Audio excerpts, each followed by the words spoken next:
So ayun, good morning mga guys. Uncle Slob po ulit nagbabalik. So for today's video nga po pala is papasyal tayo at maglulop visit kay Boss Eman, ang napakagandang lalaki, poging-pogi, kaibigan, kapansir at kakalapate na si Boss Eman, ang poging-poging coordinator ng Pilar. So ayun guys, samahan nyo ako malup visit si Boss Eman. Tara po.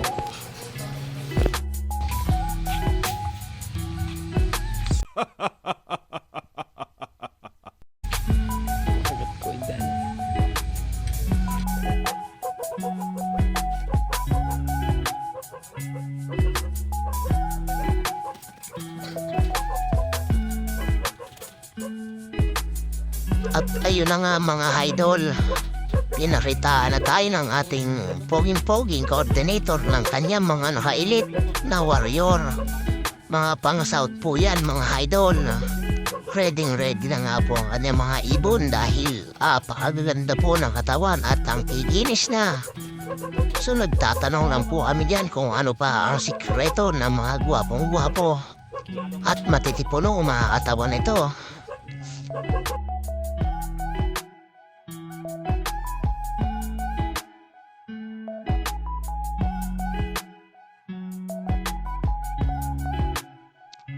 At dito nga po naglakas loob na tayo magtanong kung ano ba ang kanyang ginagamit na patoka. Kasi po ang ating mga ibon may mga pitso at hindi po katulad ng kanyang mga kalapate mga idol. Kaya na-amaze lang po ako dahil bakit ganon ang ibon niya at ang ibon ko medyo papayat.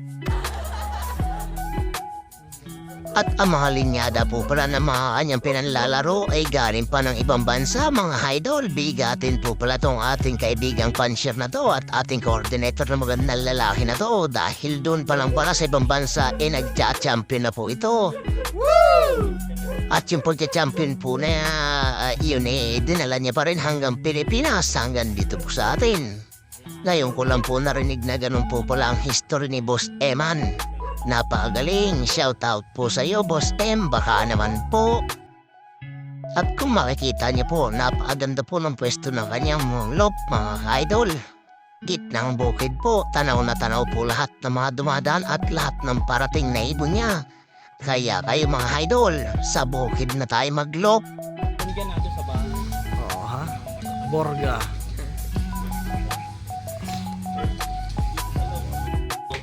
Dito, hindi mo yung patuline ko na ano.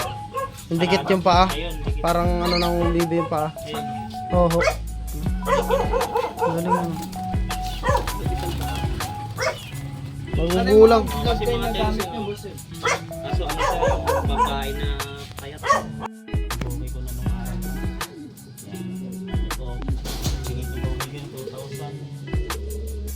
At ayun nga, ang sabi niya po mga idol, wala pong nakakahawak na ibang tao sa mga ibon niya.